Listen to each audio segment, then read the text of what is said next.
EPAThe gases and ash thrown into the atmosphere ultimately act as a barrier to UV rays. Even though the enormous volcano is likely to spew out molten lava and vast amounts of ash and sulfur dioxide, the Earth is actually set to become a little bit cooler.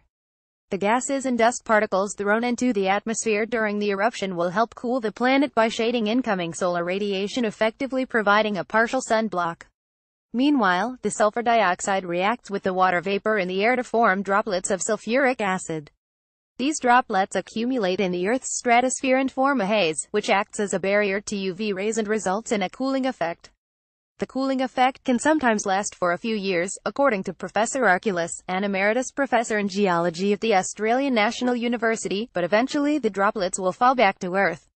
He said the change in temperature doesn't last long enough for us to notice. He added it's more likely to be an instrumental effect that scientists notice. When Mount Agung last erupted in 1963, global atmospheric temperatures dropped by 0.10.4 degrees Celsius. While this may not sound like a lot, even the smallest change in temperature can have a huge effect on the Earth. The 1815 eruption of Mount Tambora in Indonesia had a huge effect on global temperatures.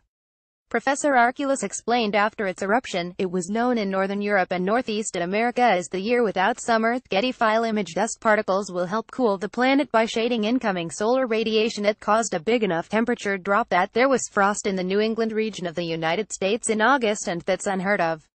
And there were widespread crop failures. Global temperatures were affected enough for the people who were trying to grow things and feed animals to notice the effect. There's no notion yet that Agung will have an eruption as large as Tambora.